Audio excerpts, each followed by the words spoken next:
Nós somos tão cruéis na abordagem que nós fazemos sobre nós. Somos também cruéis com as abordagens que nós fazemos sobre os outros. Aliás, como nós erramos nessas visões que temos uns dos outros. A gente facilmente se apressa em julgar, em dizer que o outro é assim assado. Não sabemos nada. O que eu vejo do outro é um fenômeno. É fenomenologia, é aquilo que se manifesta diante de mim. Mas aquilo que o outro se manifesta é tão pouco do que ele é. Às vezes aquilo que eu estou conseguindo ver é o contrário do que ele é. Porque às vezes uma pessoa está sendo agressiva porque ela precisa ser amada, e eu acho que ela é a pior pessoa do mundo porque ela é agressiva. Mas no fundo é uma pessoa que precisa ser amada. Então o que eu vejo não corresponde à verdade. O que eu vejo é apenas um equívoco, um deslize dela em não saber pedir o que ela precisa. Sim, quantas vezes eu peço afeto da pior forma, sendo agressivo, ciumento, possessivo. Seria tão mais honesto, né, eu dizer, olha, eu estou tão necessitado de ajuda, e o outro interpretaria do jeito certo o que eu estou pedindo para ele. Mas às vezes eu chego aos gritos, rejeitando, mandando embora, quando na verdade eu quero que fique, que me ame, que esteja comigo.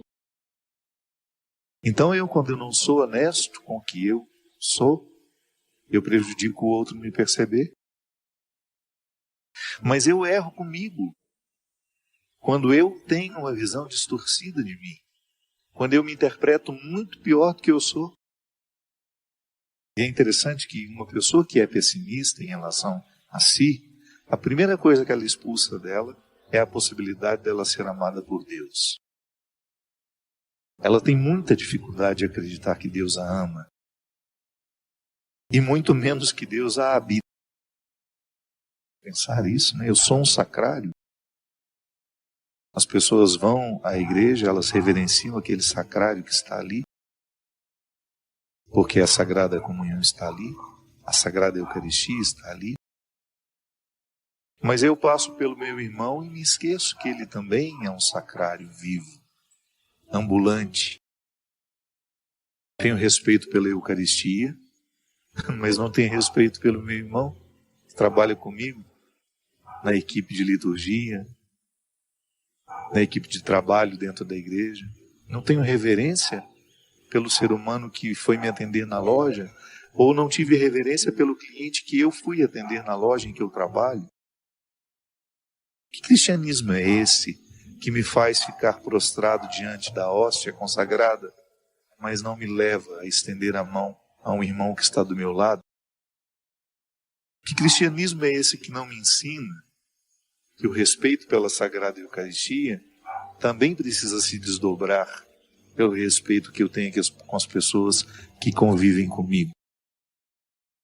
Que não é justo eu não reconhecer essa dignidade, inclusive em mim, de perceber que esse Deus escolheu morar em mim, e que eu vou ficar muito bravo e que eu vou fazer de tudo para que aqueles que querem atentar contra o Deus que me habita não obtenham o seu sucesso.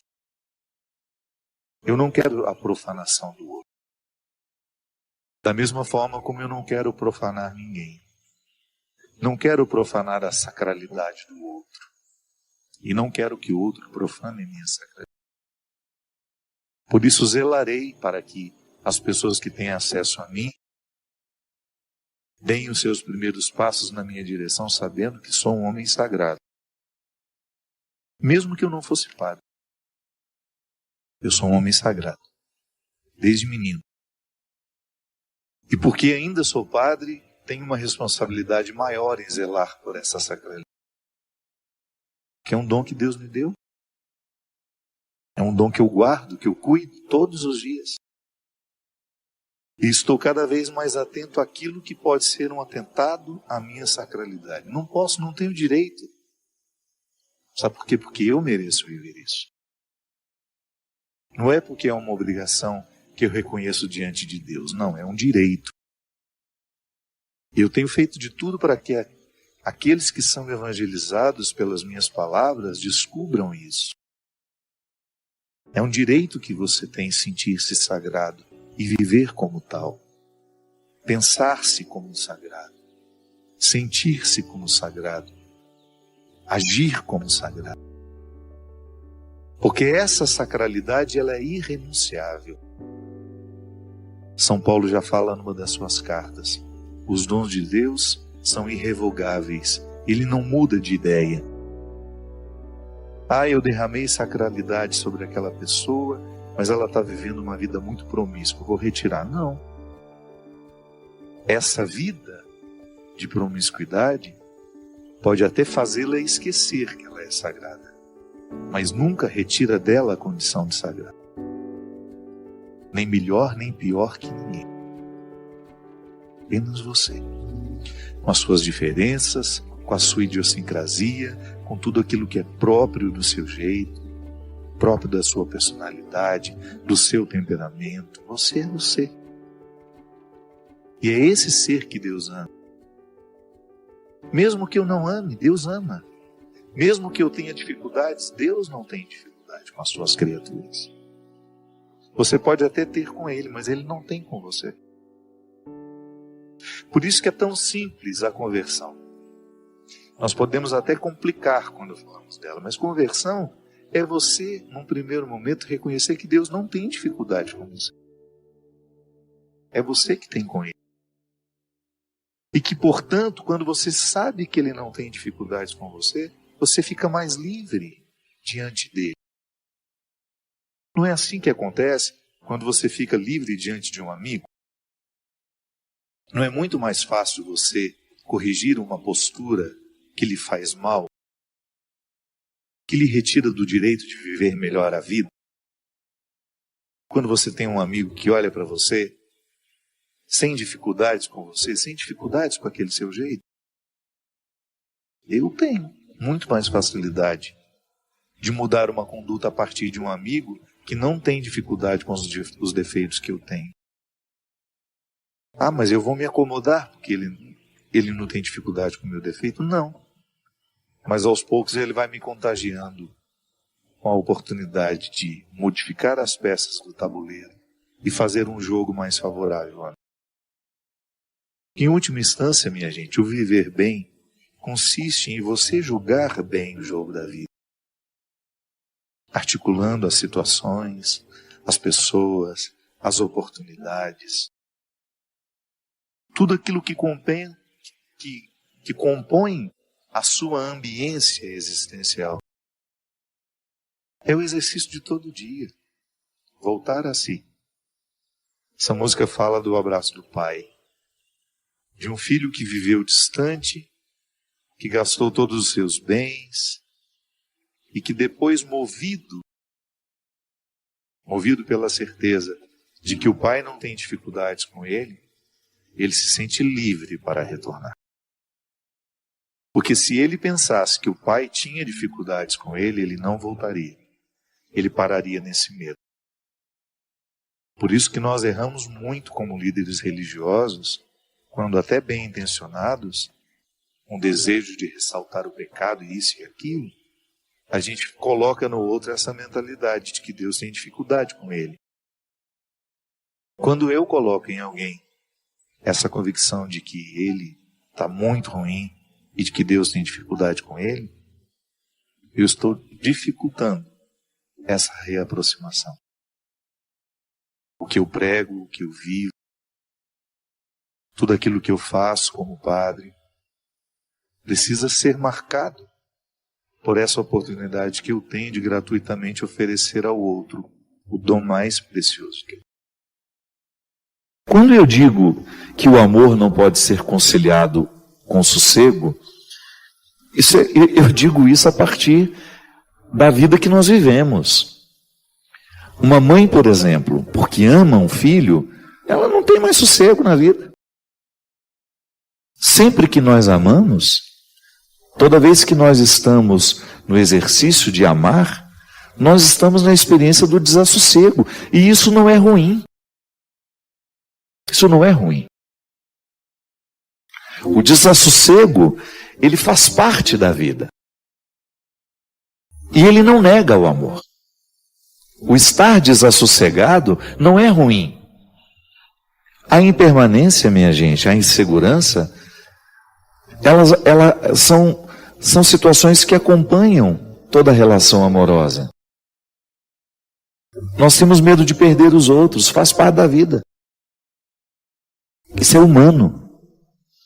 Você não contradiz a Sagrada Escritura porque você compreende o amor que você sente provocando em você insegurança. Não, isso faz parte.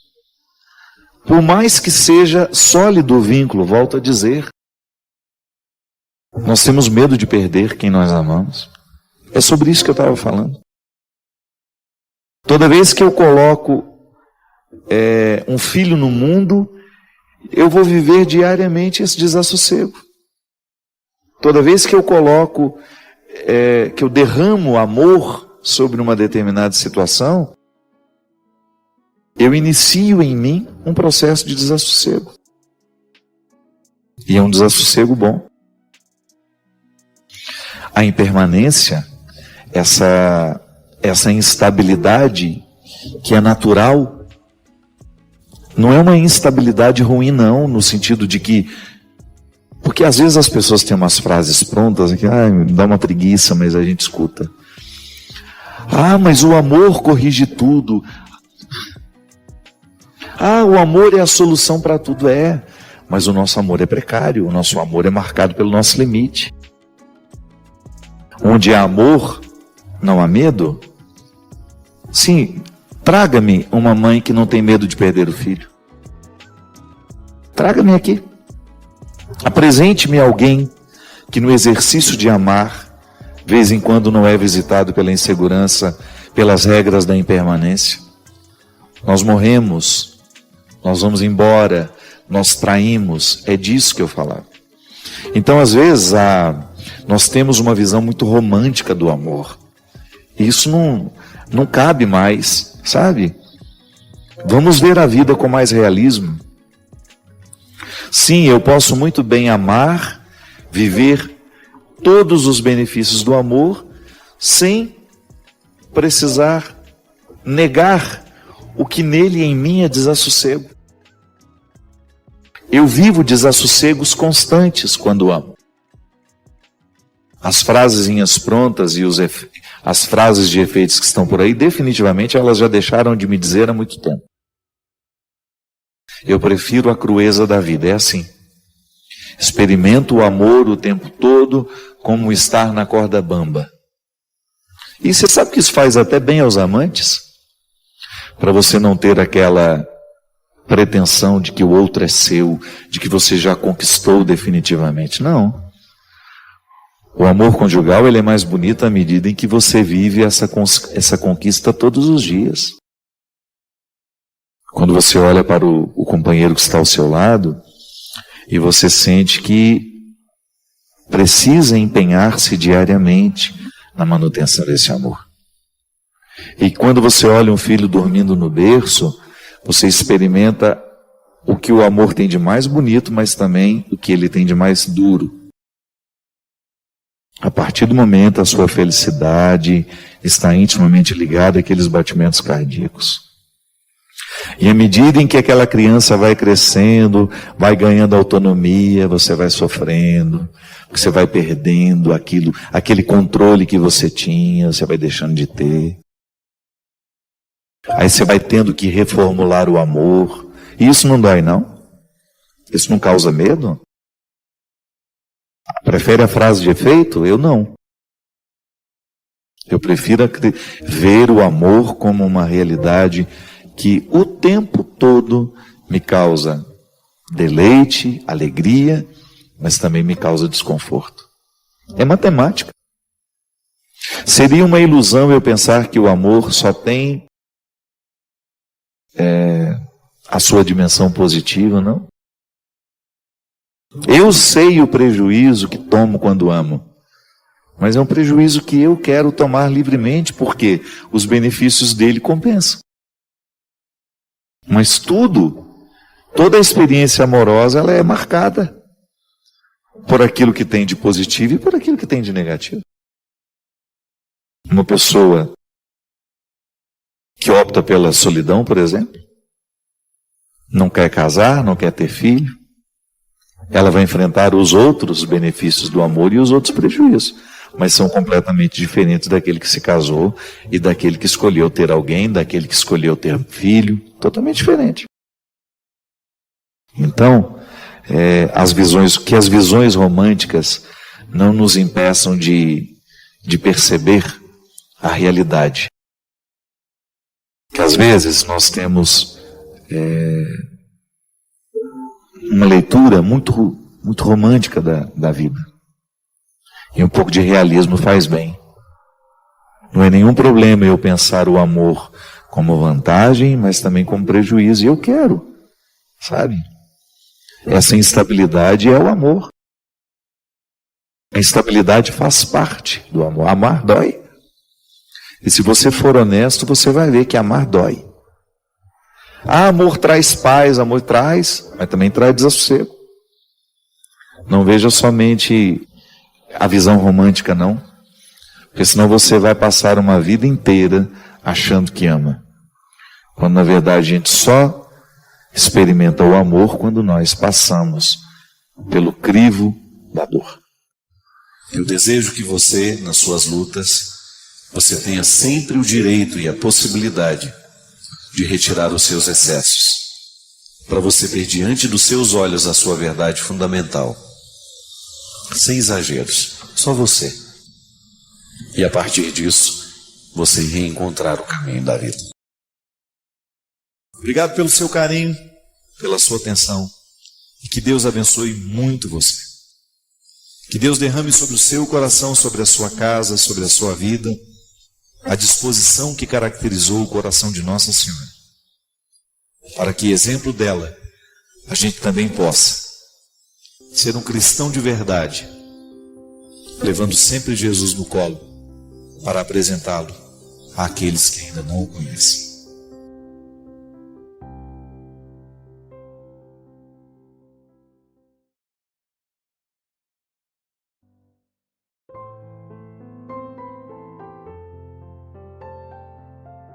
Às vezes nós ficamos muito medrosos, nós temos muito receio de dizer para o outro que o outro está sendo excessivo. Às vezes nós temos, e na hora que você vai fazer isso, você faz do jeito errado.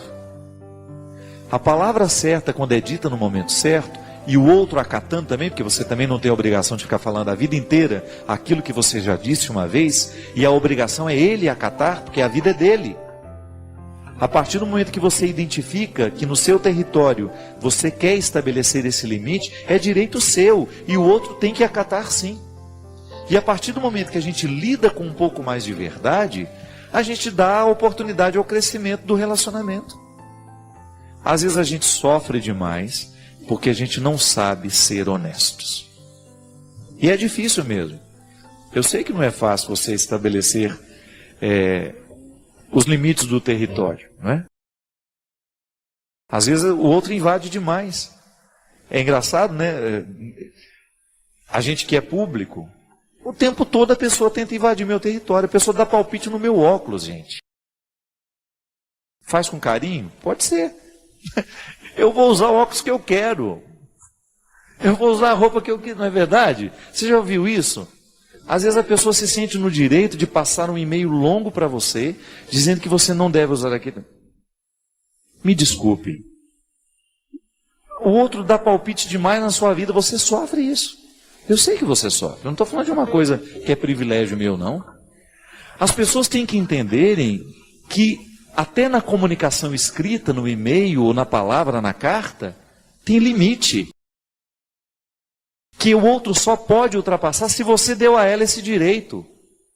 Existem intimidades que isso é questão de educação, que nós precisamos retomar.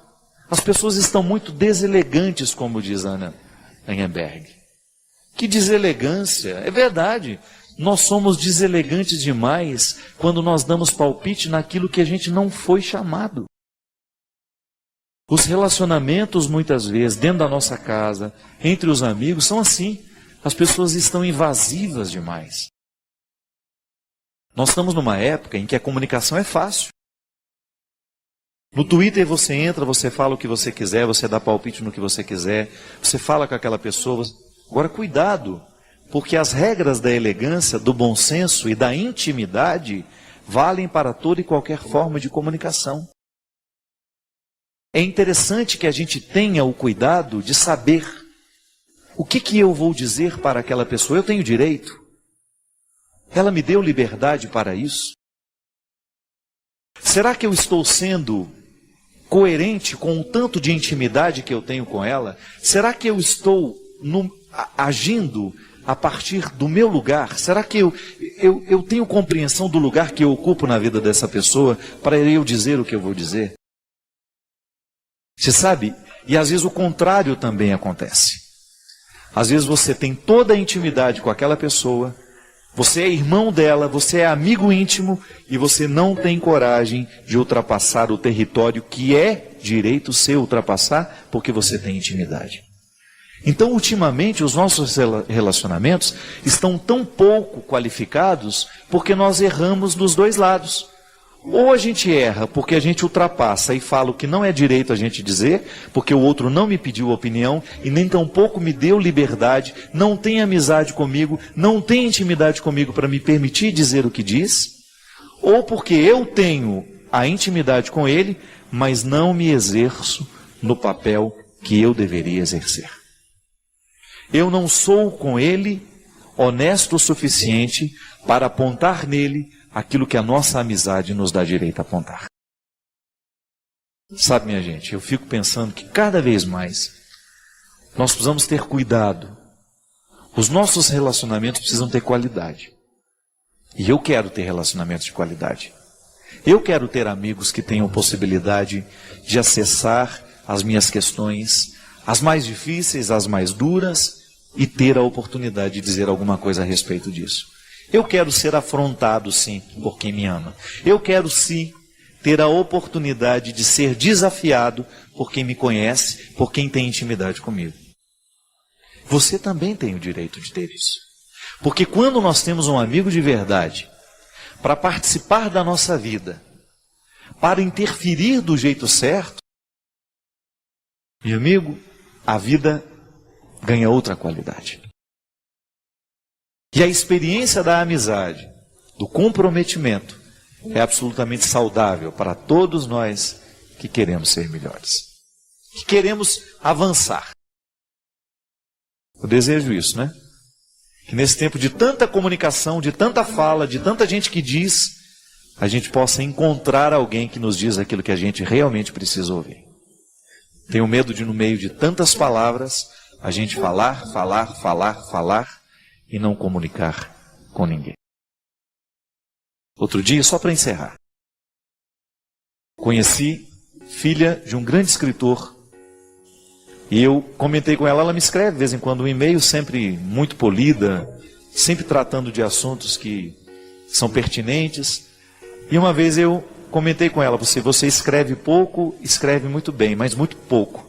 Ela falou assim, padre, eu tenho um profundo respeito pela palavra. Eu não uso para banalizá-la. Eu acho que isso tem nos faltado, minha gente. O uso da palavra do jeito certo.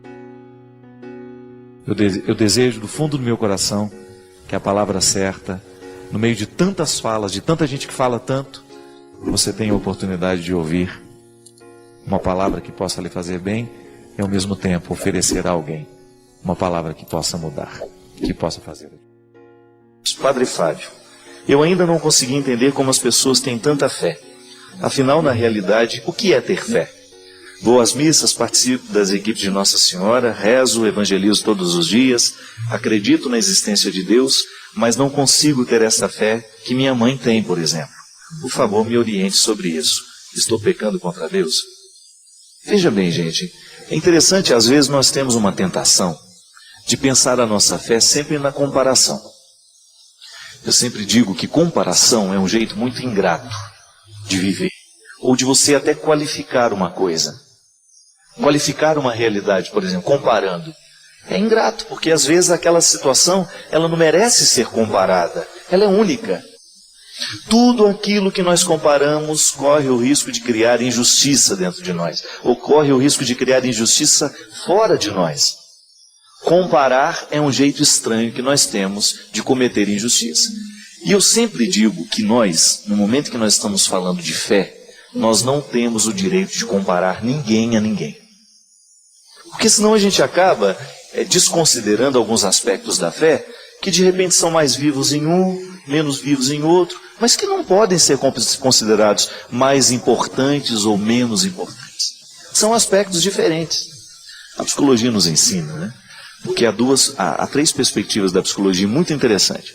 Uma que considera que o ser humano ele é fruto dos condicionamentos genéticos. Então ele é o que é porque foi dado a ele uma genética. A outra linha de psicologia comportamental vai dizer que não, que ele é fruto do meio. Até tinha aquela célebre frase, né?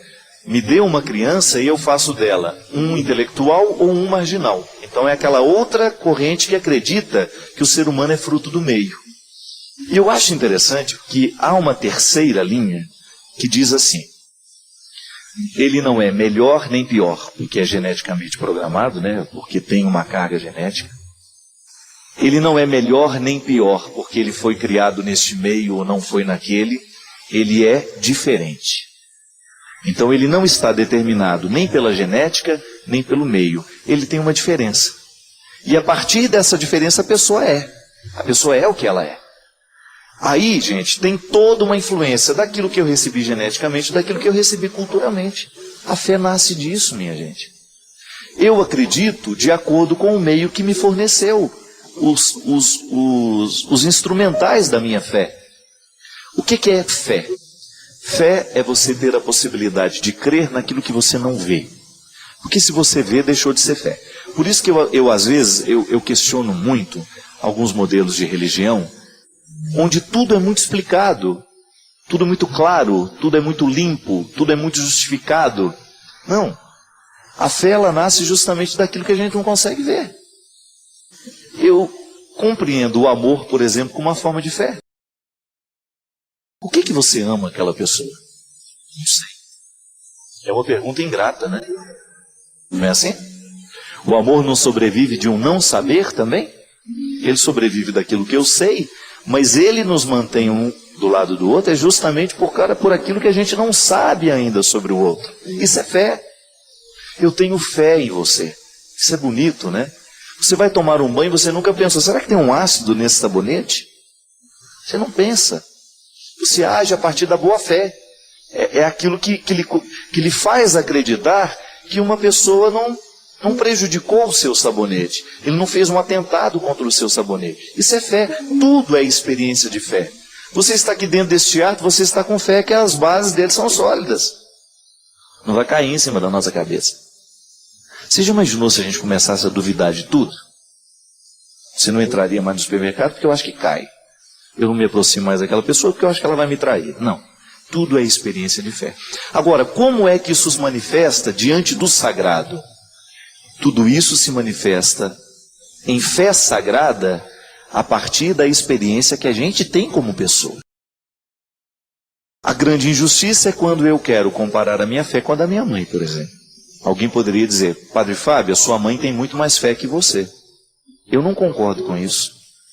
Porque a minha fé é diferente da minha mãe.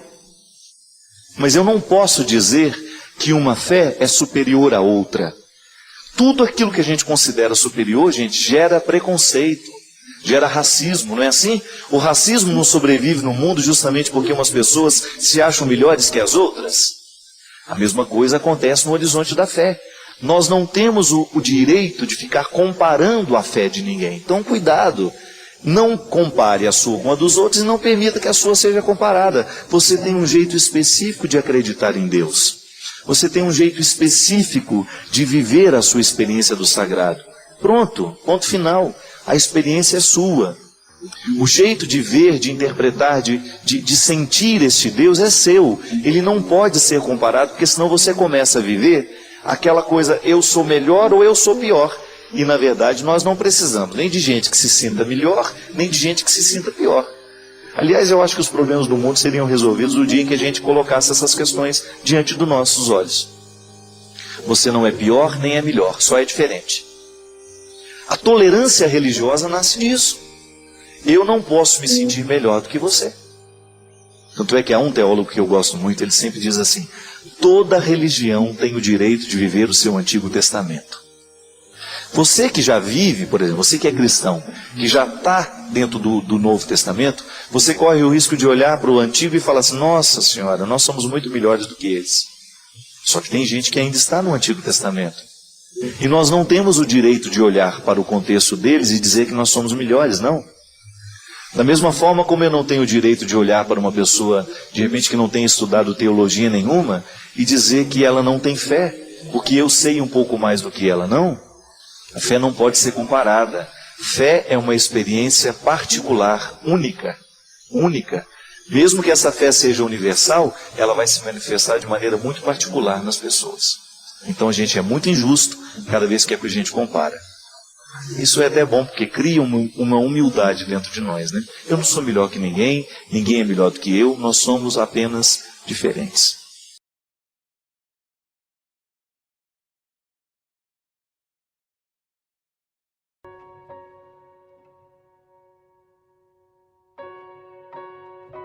Todas as vezes que nós cuidamos bem do nosso organismo, quando nós comemos direitinho, dormimos direitinho, fazemos uma atividade física, nós estamos correspondendo ao que Deus nos deu.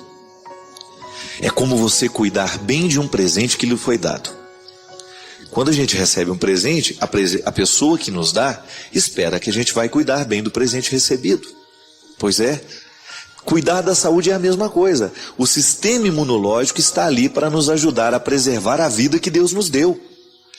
Tudo aquilo que melhora a imunidade, alimentação correta, descanso correto, falta de preocupações excessivas, descanso na hora certa, uma atividade física, atividades culturais que descansam, que relaxam, que distraem, tudo isso melhora o sistema imunológico. Amar e ser amado, né? O amor faz bem à imunidade. Os médicos nos ensinam isso, que quanto mais uma pessoa ama, quanto mais aquela pessoa, quanto mais ela joga para o outro aquilo que ela tem de melhor, maior é a produção de endorfina, dessas substâncias todas que melhoram a nossa imunidade, que põem os soldadinhos todos ali para trabalharem, para julgar fora todas as nossas invasões. Nos nossos sentimentos, nos nossos pensamentos, tem que acontecer a mesma coisa. Se a gente guarda pensamentos negativos, pessimistas, se nós deixamos criar dentro de nós um contexto de coisas ruins, a nossa imunidade vai baixando. Nós vamos prejudicando a ação dos nossos soldados. Não é assim que funciona? Se eu tenho muitos invasores e poucos soldados, os invasores vão vencer. E eu já vi muitas pessoas sendo destruídas pelo pensamento negativo que nutriam. Pessoas sendo destruídas porque guardavam no coração sentimentos estragados.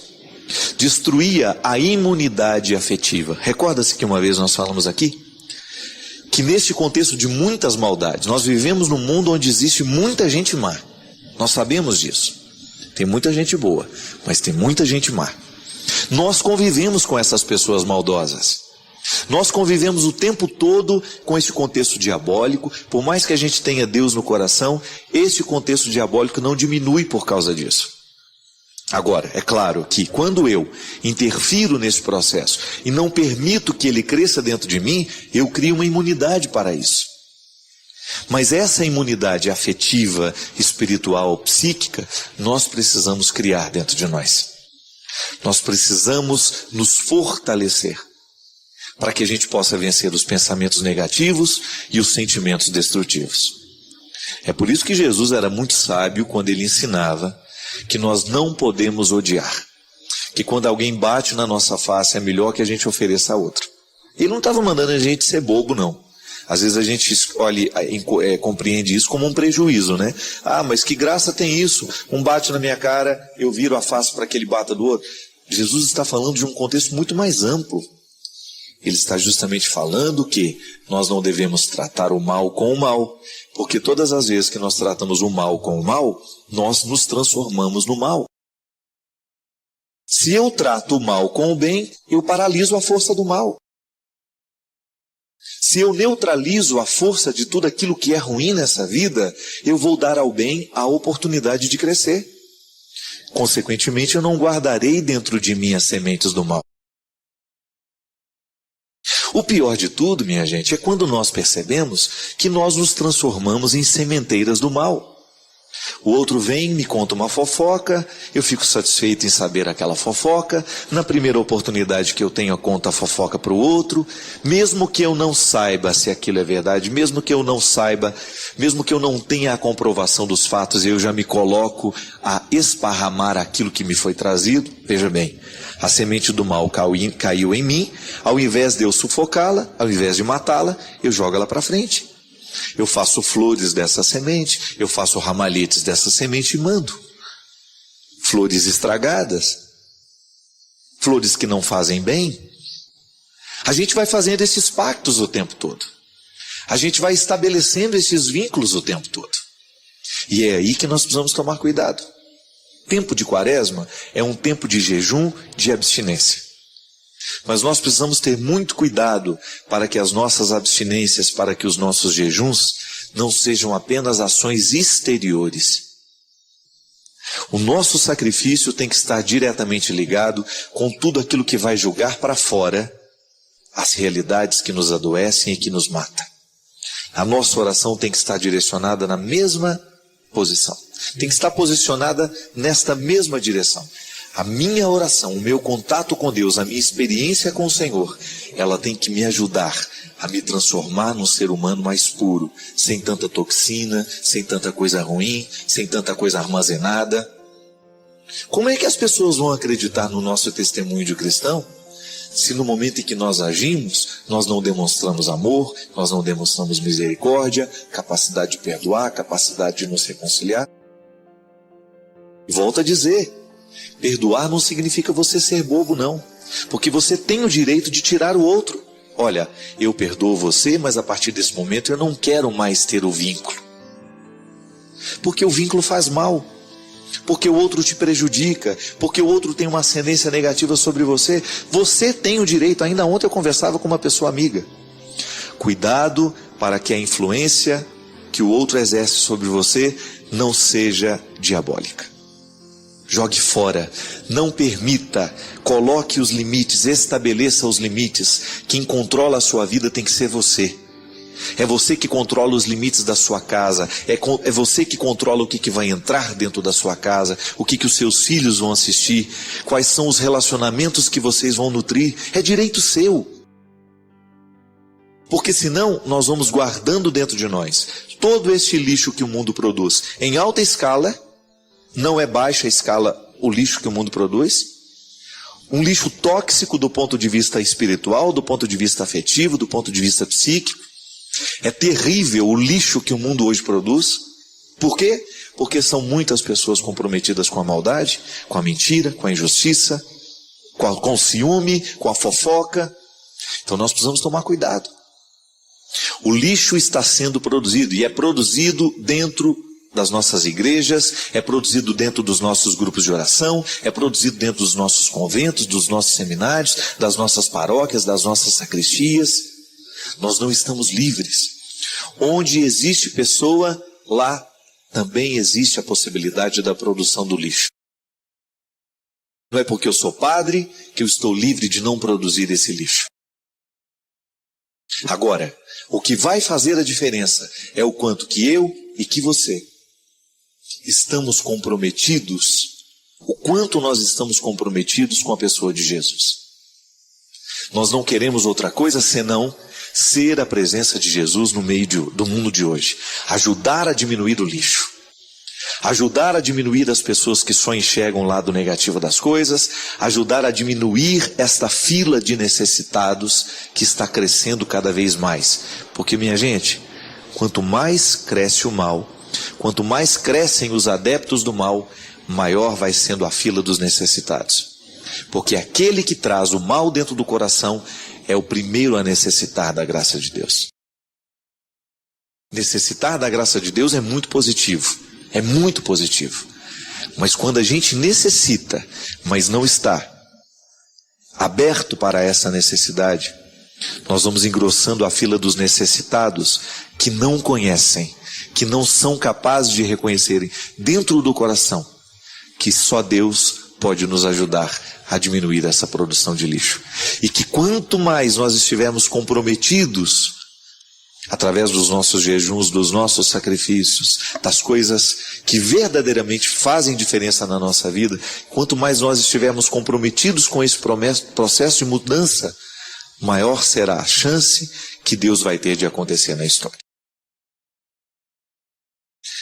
Eu convido você a viver esse desafio de diminuir essa produção de lixo que você faz, que eu faço. Começa a pensar aí, né? Qual foi o lixo que hoje eu produzi? Qual foi a toxina que hoje eu produzi? Será que foi o meu ciúme? Será que foi a maledicência? Será que eu estou olhando com inveja para o outro? Será que eu não estou sendo capaz de administrar a alegria que o outro sente? Será que eu estou arquitetando alguma coisa contra alguém? Será que eu estou sendo mentiroso? Será que eu estou mentindo para as pessoas que eu amo? Será que eu estou sendo infiel? Tudo isso é lixo que nós produzimos. A infidelidade é uma coisa terrível, porque o marido que é infiel, ele produz um lixo que ele está jogando dentro da própria casa. Ele joga sobre o coração dos filhos, ele joga sobre o coração da esposa, ele joga sobre o coração dos amigos que verdadeiramente o amam. A infidelidade matrimonial, tão comum nos nossos dias de hoje, é um lixo que está intoxicando as nossas famílias. Nós estamos assassinando os nossos filhos, por quê? Nós jogamos esse lixo na água que os nossos filhos bebem. A gente falava da importância de se ter uma água pura. A atitude muitas vezes de pai e mãe joga sobre a água da família uma toxina que mata, que estraga. É assim como o álcool é uma toxina que mata o corpo que bebe e mata o coração de quem convive com quem bebe. Filhos que estão destruídos, famílias que estão destruídas por causa da força do álcool. Pais e mães descompromissados com a felicidade da família, porque o álcool se transformou num vício. Filhos que não ajudam em nada a felicidade da família, porque estão fechados em seus mundos de drogas, em seus mundos de vícios, de toxinas, de coisas ruins, de infelicidades, que vão gerando dentro da nossa casa, que vão gerando dentro de nós os obstáculos para que a gente possa ser melhor. Sabe, minha gente, às vezes a gente descuida demais da felicidade da gente. Às vezes nós descuidamos demais da felicidade que nós podemos viver. Às vezes nós descuidamos, nós negligenciamos a oportunidade de ser feliz. Todos os dias nós temos essa oportunidade, né? A vida não é maravilhosa, a vida não é espetacular. Muita gente fala isso, a minha vida não tem nada de bom, a minha vida não tem nada de agradável. Minha gente, todos nós temos dificuldades. Às vezes nós olhamos para aquela realidade que parece perfeita, né? Aquela família não tem problema, aquele casal não tem problema. Vai viver dentro daquela casa. Nós temos que descobrir a oportunidade de ser feliz com o que a gente é. Costumo dizer, né? O invejoso é aquele que fica sempre olhando para o jardim da casa do outro, do vizinho, e fica lamentando que não tem um jardim igual aquele. E fica o tempo todo lançando olhares de inveja sobre o jardim que não é dele. Só que, ao invés de cavar, mexer a sua terra, adubar a sua terra e plantar as suas flores, ele vai amargar a sua vida inteira lamentando o que não tem. Às vezes nós fazemos isso, negligenciamos a oportunidade que a gente tem. Você hoje pode ser feliz. Você hoje pode ser uma pessoa feliz, mesmo com todas as dificuldades que você tem. Só que você vai precisar ser criativo. Descobrir no meio de tudo isso o que você pode fazer. E às vezes, minha gente, o primeiro passo para que essa felicidade seja possível é a gente jogar fora purificar, filtrar da nossa água todos os lixos que nós estamos guardando e produzindo. É jogar fora um pouco do ciúme, é jogar fora um pouco dessa inveja, e a cada dia você sentir que você está caminhando para essa purificação, que você ficará mais leve, que você ficará melhor. Como? Não existe fórmula mágica, viu? Mas eu posso lhe garantir que você pode viver essa experiência de purificação, retirando o que é ruim e ocupando a sua cabeça e o seu coração com coisas boas. Quando você começa a parar de prestar atenção no seu sofrimento, na sua lamúria, e começa a estar um pouco mais atento àquilo que você pode fazer, às pessoas que você pode ajudar, às situações que dependem de você.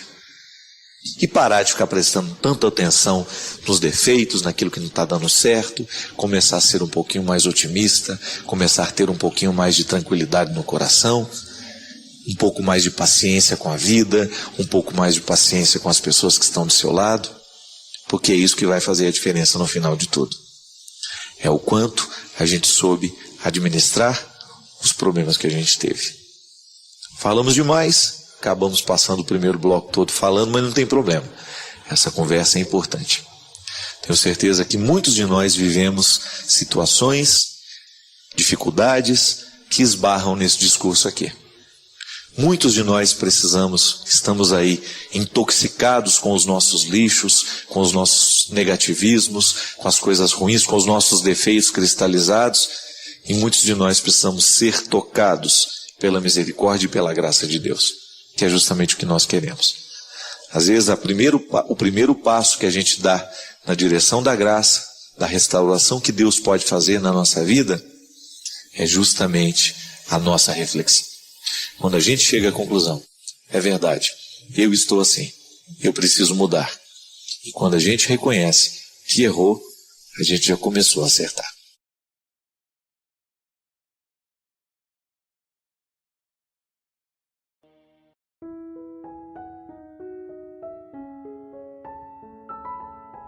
Porque às vezes a gente fica olhando para o Evangelho de maneira muito apaixonada, muito romântica, e a gente não percebe a crueza que é a proposta do Evangelho.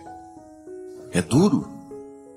Costumo dizer que seguir Jesus não é moleza, não. Acreditar nas suas verdades requer muita coragem. A dor faz parte do cultivo da fé. Não é masoquismo, não. É realidade. É realismo. É a gente entender que acreditar em Deus tem repercussões diretas na nossa vida. E sobretudo no momento em que a gente sofre, a nossa fé está sendo burilada, está sendo purificada. É no momento em que a gente se sente indigente, é no momento em que nós nos sentimos limitados, que nós fazemos a experiência da fé mais pura. Porque quando a gente está indigente, quando nós estamos sem muitos recursos, nos resta o quê? A singularidade do ser. E é na singularidade do ser que a gente encontra o código dos nossos valores. Se você quiser realmente chegar ao profundo dos seus valores, das regras que te regem como ser humano, retire os seus excessos. Muitas vezes os nossos excessos nos impedem de conhecer a nossa verdade fundamental.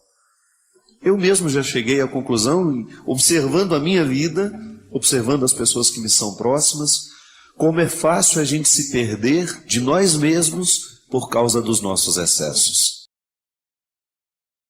E é engraçado porque a dor, ela faz esse processo natural de nos fazer chegar ao simples. Pode até num primeiro momento a gente relutar, a gente não querer, mas se a gente vive o processo natural da dor, ela nos encaminha para um território onde tem que prevalecer a simplicidade. Talvez você já tenha me escutado contar essa história, mas certa vez eu assisti a um filme em que a personagem principal era uma grande professora de filosofia, uma mulher, uma intelectual, ateia, que buscava respostas para tudo, aprendeu a ser gente desde muito criança, a partir dessa certeza de que é preciso ter o tempo todo argumentos, convicções, e fez da sua experiência existencial os seus livros, a sua atividade acadêmica. E não é nenhum problema isso, desde que você faça o equilíbrio o tempo todo com a simplicidade e com a sabedoria, né? O bom intelectual é aquele que consegue ter o tempo, fazer da sua vida uma experiência racional, equilibrada, inteligente, mas ao mesmo tempo aberto para a sabedoria, para a simplicidade, para as artes, para o equilíbrio emocional, para o equilíbrio espiritual. E aquela mulher era manca, porque ela só tinha inteligência. Ela só sabia ser ela mesma a partir dos livros e dos argumentos. Uma professora brilhante na universidade, palestrante que viajava pelo mundo afora, falando sobre filosofia, de repente é acometida por um câncer. E o filme constrói aquela experiência de mostrar o desenvolvimento da doença na vida daquela mulher. Toda a dificuldade que ela tinha de lidar com o limite do próprio corpo. Ela tinha muita dificuldade de entender o sofrimento que passava e até mesmo de admiti-lo. Então, toda vez que os enfermeiros ou que os médicos entravam no quarto para fazer os procedimentos normais de quem está vivendo a quimioterapia, a luta contra o câncer, encontrava sempre aquela mulher cheia de livros em cima da cama, e ela tinha uma postura tão arrogante com os médicos e enfermeiros, que muitas vezes ela não parava de fazer a leitura para que eles pudessem fazer os procedimentos de colocar, de pegar uma veia, de aplicar uma injeção. E quando ela já estava muito debilitada, há uma cena muito forte no filme, em que o enfermeiro entra e tenta fazer uma coleta de sangue dela, e ela com aquele livro dela na mão, mostrando-se, ainda arrogante naquele contexto, sem admitir aquele sofrimento como uma possibilidade de crescimento. E aí foi ficando difícil, o procedimento não dava certo, e ela começou a chorar, fechou o livro, jogou o livro no chão e disse para ela mesma: chega de complicações, agora é hora de simplicidade. E o que o sofrimento faz com a gente, se a gente permite? A gente perde os excessos. A gente se livra de tudo aquilo que é, muitas vezes, o nosso refúgio, é muitas vezes a nossa fuga, não é verdade? Para a gente poder colocar a atenção naquilo que verdadeiramente vale a pena, naquela hora, naquele instante. Aí a gente olha para a nossa indigência de uma forma nova. Mas madura, quem sabe? O que falta muitas vezes, para a gente poder resolver os nossos problemas, é a simplicidade em enxergá-los. Retirar os excessos. Não permitir que os nossos excessos venham obscurecer a nossa visão, ou até mesmo de nos impedir de encaminhar uma solução para aquilo que nos faz sofrer. Isso é ter fé. É a gente acreditar que Deus está ao nosso lado no momento da nossa luta, no momento da nossa dor, e que, portanto, a gente tem o direito de ser simples. Quem traz no coração a certeza de que Deus é com ele, tem mais facilidade de adentrar esse território da simplicidade. Porque não se sente sozinho sendo simples. Muitas vezes nós não queremos ser simples, nós preferimos as coisas complexas, com medo da gente se sentir só. É aquela doce ilusão de que as nossas paredes nos acompanham, que os nossos livros nos acompanham, que as nossas realidades podem vir dar suporte a essa orfandade que todo mundo um dia experimenta no momento da dor, no momento do sofrimento. Eu desejo que você, nas suas lutas, você tenha sempre o direito e a possibilidade de retirar os seus excessos, para você ter diante dos seus olhos a sua verdade fundamental, sem exageros, só você. E a partir disso, você reencontrar o caminho da vida.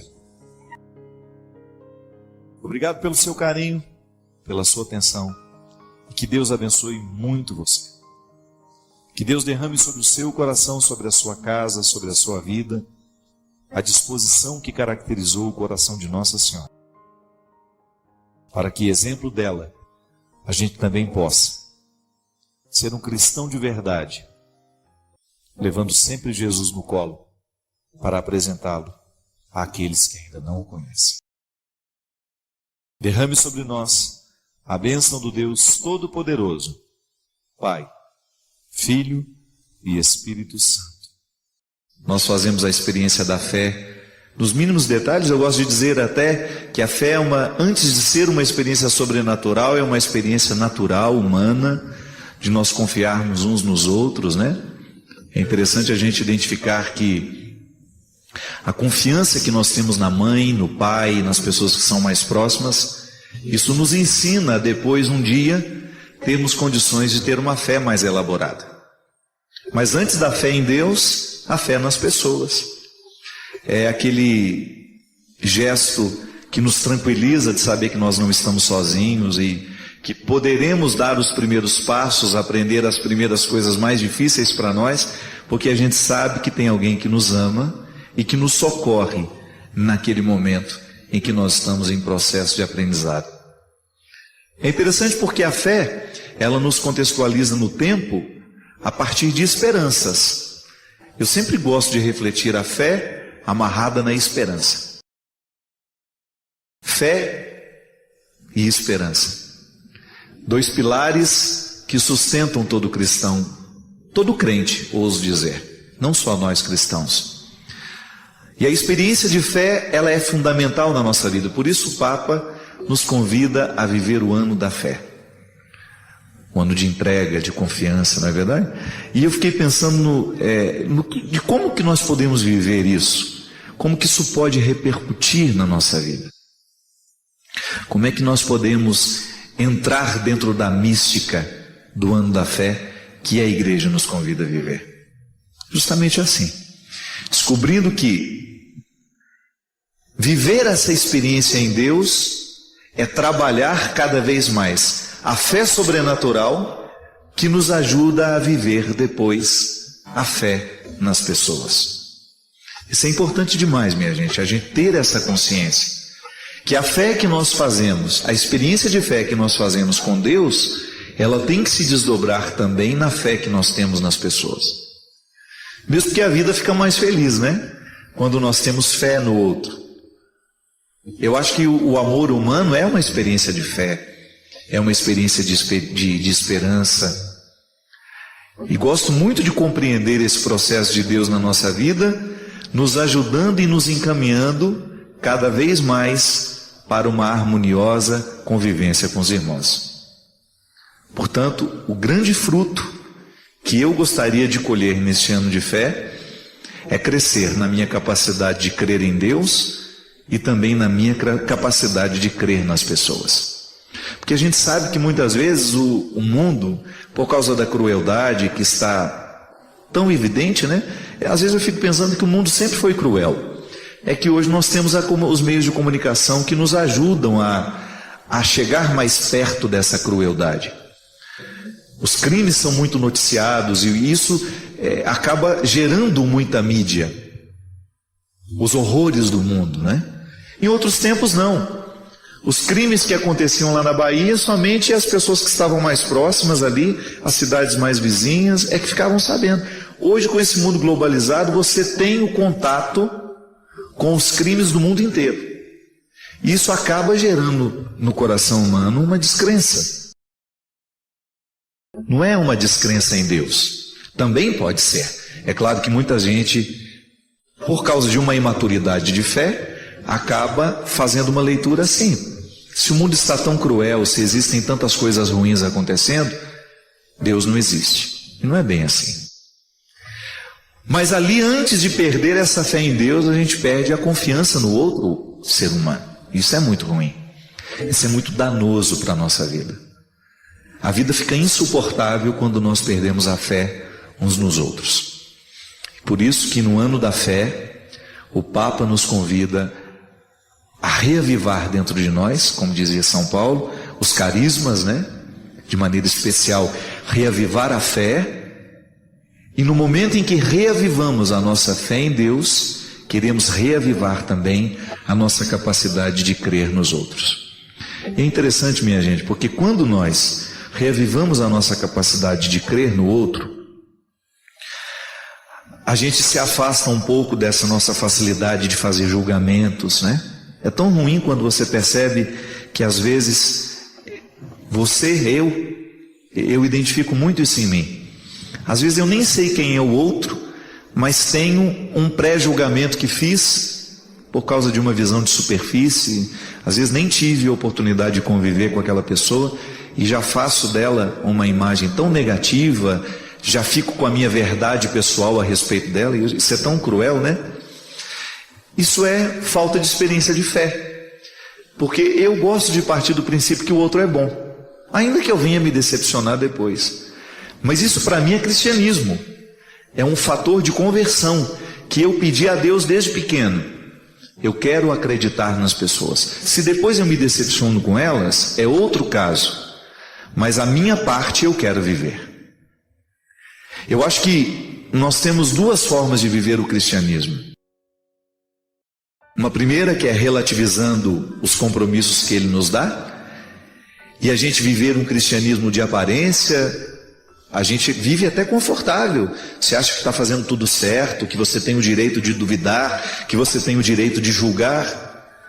E existe uma outra forma de viver o cristianismo, que é mais despojado, que é você viver essa liberdade interior, de deixar que o mundo seja o mundo, que as pessoas sejam as pessoas, e a partir disso você confiar que aquilo que está acontecendo é o que pode ser. E que por trás de tudo isso existe, no fundo, uma pessoa querendo acertar, querendo se dar bem, querendo acontecer do jeito certo. E essa confiança, neste primeiro momento, é fundamental para que a gente se sinta coerente, né? O outro se aproxima de mim, claro, tem as leis da simpatia, da antipatia, mas eu vencer isso, para poder ter a oportunidade de chegar perto do outro e conhecê-lo de verdade. Vocês me ouviram falar e testemunhar aqui no último programa das grandes alegrias que eu vivi na Terra Santa. E eu posso dizer para vocês que um dos motivos que Deus me fez chegar até Israel com aquele grupo que estava comigo era quebrar alguns preconceitos que eu tinha em relação a algumas pessoas que estavam ali.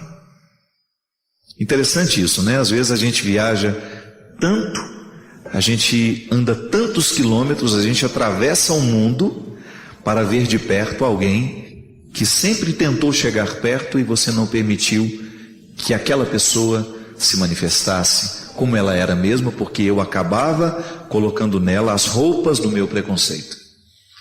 E foi para mim uma experiência de muito crescimento. Eu tive momentos ali, e as pessoas que viveram isso comigo sabem, porque eu fiz questão de dizer isso a elas, que eu senti o meu coração muito livre em relação algumas pessoas que daquele grupo para mim eram pesadas e não sei porquê, talvez eu interpretasse errado o motivo delas quererem estar perto de mim, não sei, às vezes a gente é tão injusto sem saber que está sendo, né? Às vezes muito bem fundamentado nos meus princípios, e de repente Deus me fez ver de maneira muito generosa e carinhosa o motivo daquelas pessoas quererem a proximidade. E eu voltei para casa desmoronado em relação a algumas pessoas, e isso me fez muito bem. Isso me evangelizou, né? Eu que prego tanto que o cotidiano precisa nos evangelizar, naquele momento fui evangelizado pelo cotidiano mesmo, entre um almoço e outro, entre uma espera de um deslocamento, entre uma mala que a gente carrega, entre um ônibus e outro. Naqueles momentos, uma conversa que você tem, a revelação acontece. E Deus aproveita daquele momento para quebrar as nossas estruturas tão preconceituosas. Então o ano da fé, a gente pode vivê-lo assim: fé em Deus sempre, crescer cada vez mais a nossa intimidade com o Senhor, buscar ter uma vida de oração, conhecer a palavra, mergulhar na vida dos sacramentos, mas também reavivar a nossa fé nas pessoas. Muitas vezes, quando não temos a fé nas pessoas, nós corremos o risco de pecar gravemente.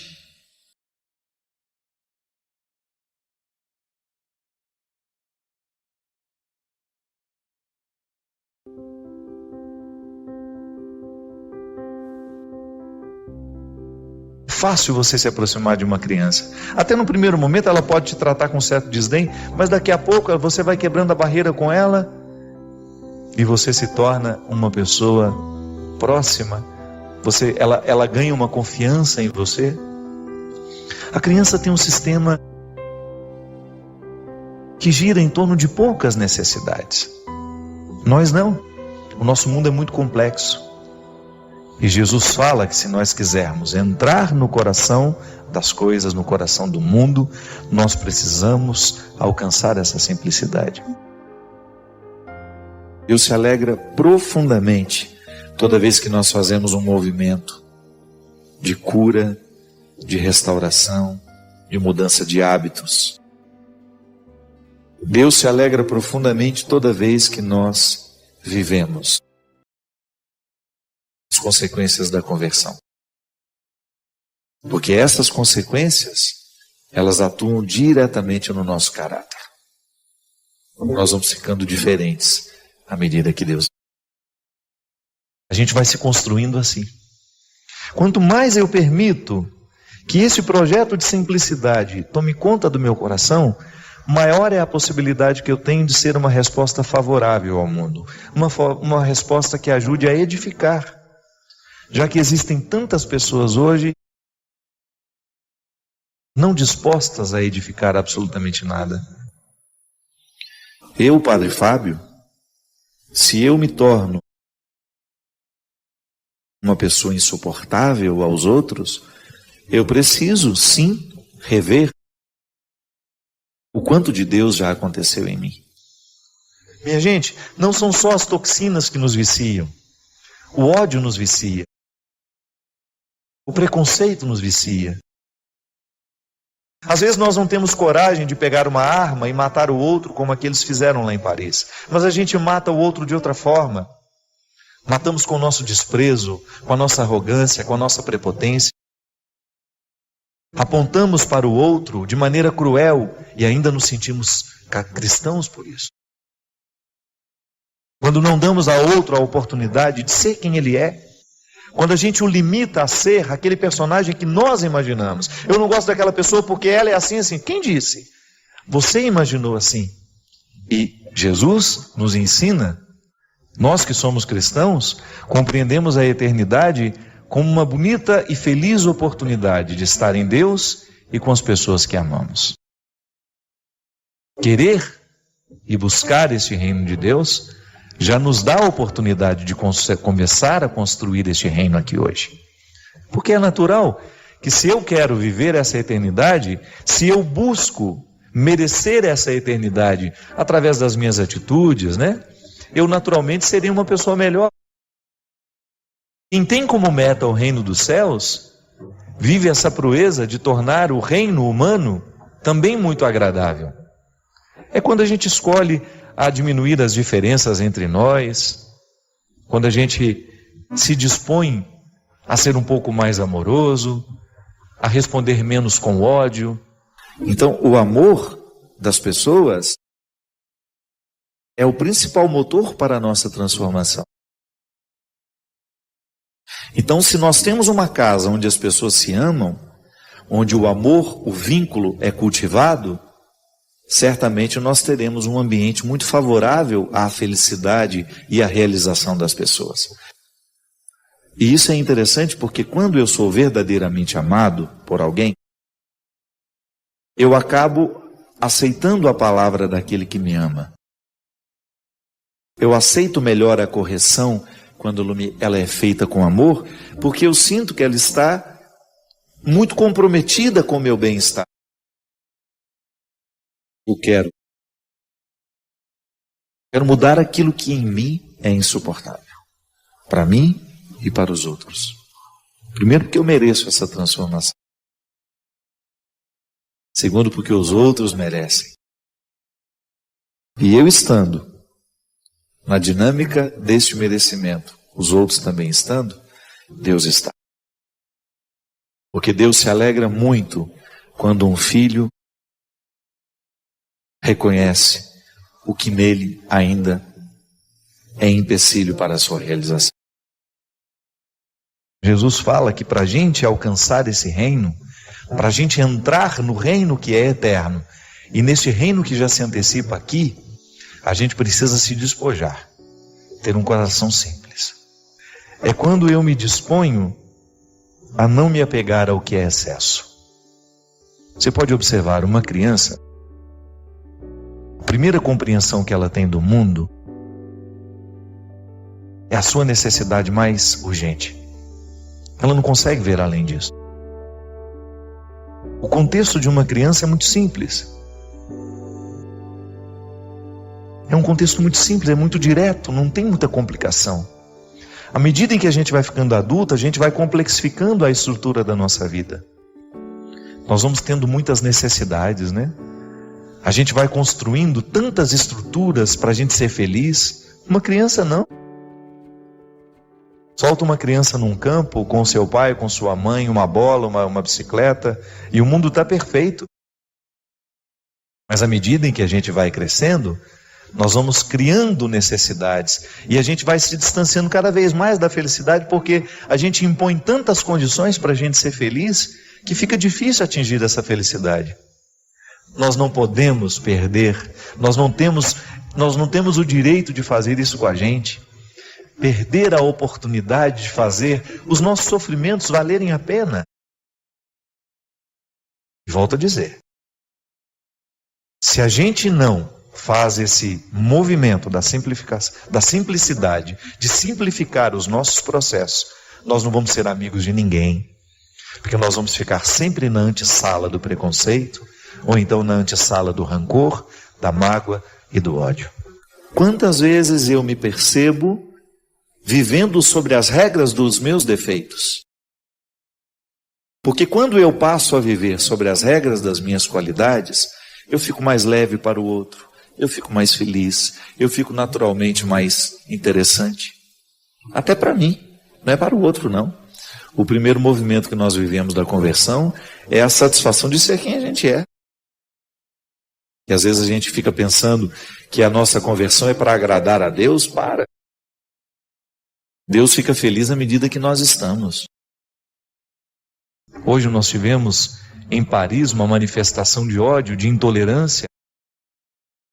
Quando o nosso coração está visitado por esse reino dos céus, esse desejo de merecer o reino, nós nos antecipamos com as nossas atitudes. É por isso que a proposta cristã, ela é profundamente existencial, ela abarca a nossa vida. Não é uma teoria que nos coloca apenas ajoelhados diante de um altar sagrado. O cristianismo é, antes de tudo, uma proposta de ter dentro da nossa cabeça, no nosso sistema mental, um jeito de ser e de viver.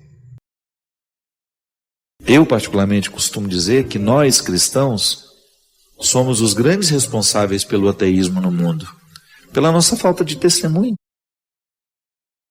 Às vezes nós temos anos e anos e anos de pertença religiosa, 20 anos de padre, 30 anos de bispo, e somos insuportáveis. Somos deselegantes, somos grosseiros.